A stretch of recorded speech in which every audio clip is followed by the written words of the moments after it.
Alright, welcome back for another video. Ghost of Yōtei is finally here, and reviews are split between calling it one of the breathtaking and most adventurous samurai games ever made, and saying it's just Ghost of Tsushima 2.0. Today we're diving into what the critics are actually saying and what fans on Reddit and people on the internet are debating about, and most importantly, if this is worth your time. We'll talk visuals, playstyle, story, and where it stands compared to Ghost of Tsushima. So grab your katana, let's break this down. So, there's been some critical praise with the game. I know the reviews are out and everybody's seen them. Let's start with the positives. GameRadar basically came on their review and didn't hold back, calling the protagonist Atsu one of the greatest protagonists in gaming. They praised the vast, beautiful open world and said that the combat feels slick, reactive, and deeply satisfying. While TechRadar went even harder, saying Ghost of Yōtei is one of the best games I've played this year, with beauty, style, and visceral action running through its veins. And the Washington Post praised the story as a powerful evolution of the samurai revenge narrative, emotional, resonant, and character-driven. That's high praise across the board, suggesting Yōtei isn't just a sequel. It's got its own emotional identity, and for a lot of players, that's enough to hit the buy button.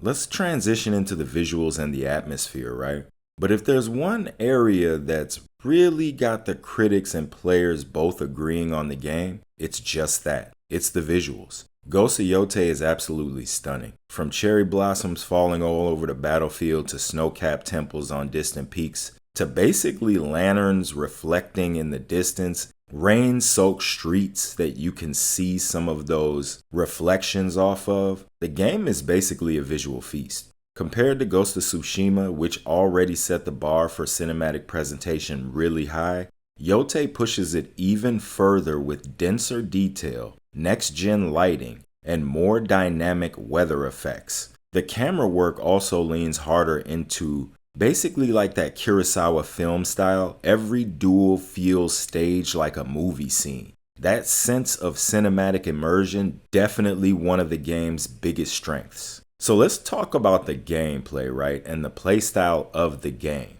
Now, gameplay is where the comparison of Ghost of Tsushima really matters. Tsushima introduced that beautiful balance of stealth and samurai combat, guiding winds, duel under cherry tree blossoms, and fluid mix of stances, different stances you could switch into. Ghost of Yōtei doesn't reinvent that formula, but it does refine it. Combat feels faster, more reactive, with a heavier emphasis on precise timing. Atsu's movement blends classic samurai stances with new chain combos, making encounters feel a little more aggressive than Tsushima's slower, methodical duels. Traversal is smoother too. You've got more climbing tools and things in your bag you could pull from.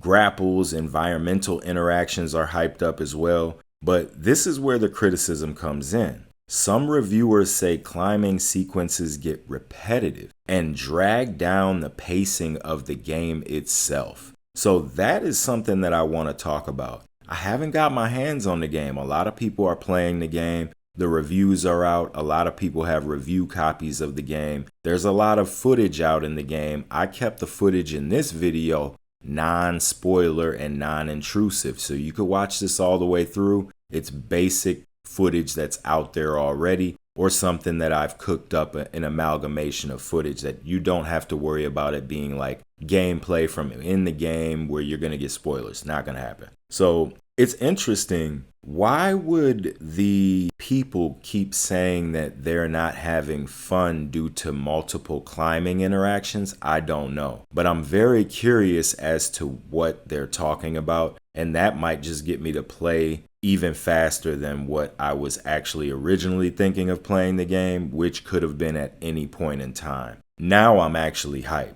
The criticism. So let's talk about the downsides. GameRadar noted these dull climbing sequences and pacing problems in the later story arcs. IGN summed it up well: a predictable but well executed story. It may not revolutionize open world games, but it's a great distillation of samurai fantasy games. That's basically saying it's solid but safe. If you're hoping for some kind of shakeup and some world-changing difference from Tsushima to Yōtei, you're not going to get that. 2020 was a while ago, and they haven't actually super juiced up exactly. Like, they didn't 2.0, 3.0, 4.0 this thing. It looks like it's its own thing. It's giving us what we want, but not much past that. Now, I will have a full review when I get the game and play it. I'm actually a very heavy Ghost of Tsushima fan. Got the DLC and beat the DLC. Shout out to my little bro. We used to play that game, the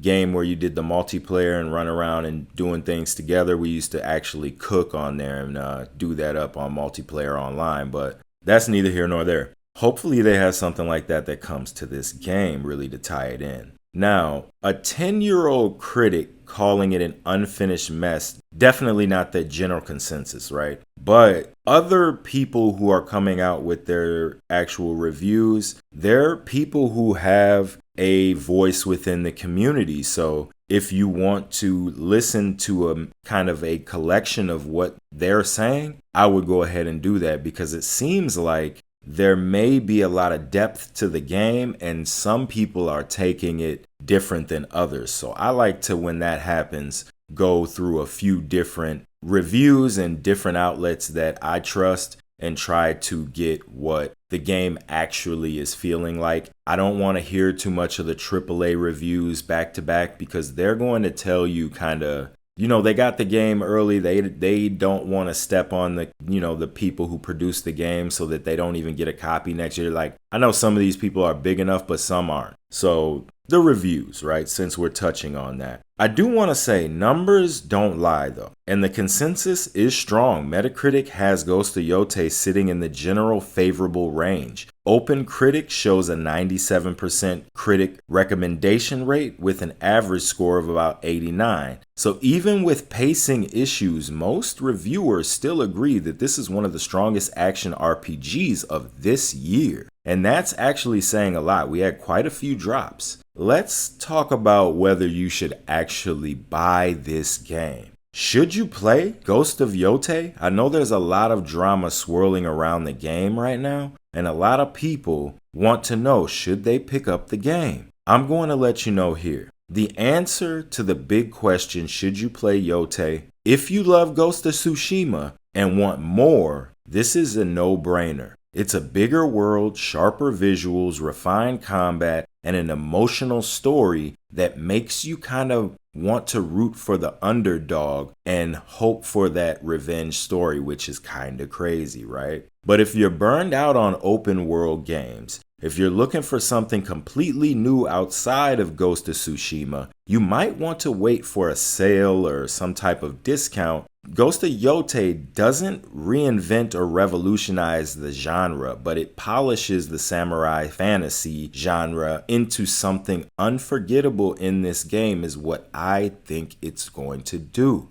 Again, I will have my full review when I get my hands on it and I beat it. I like to come in after a lot of the big guys do their reviews, so I can give an actual review where I didn't rush this stuff out. I feel like a lot of media right now is super rushed out. And when they come out with these reviews, I almost don't trust them on face value, because how long did you actually play the game? Did you play it for 180 hours? Did you play it for 120 hours? How long did you sit down and actually critically think about what the game's strengths and weaknesses were? I don't think it can be done within the time frame that they try to rush out these reviews. So I want to give a real in-depth review, like I did similar to the good, the bad, the bugs in my Skate Dot review. We're going to really start hitting home with some of these think pieces and let you guys be the judge on what I think of these games. And I like to come with the real, and I've been gaming for a long time and have been playing some really good games that I think are great along the way. I have my own takes on them. I have my own takes on how we're getting so many remasters. I have my own takes on kind of how the culture of gaming is changing and what a lot of people are complaining about within the culture of gaming and why they may be complaining about it. So you'll see those in some of my reviews when I go ahead and drop some of these think pieces. I want you to go ahead and tap in with those videos. What do you think? Is Ghost of Yōtei the worthy successor of Ghost of Tsushima? Or is it just another open world grind dressed up in cherry blossoms? Drop your thoughts in the comments, hit that like if this video helped you decide whether you're gonna cop or drop, and subscribe for more deep dives into the games you care about. This is all about what y'all feel about the games, and I'm just giving my perspective. Let me know in the comments how y'all feel, and I'll catch y'all in the next one.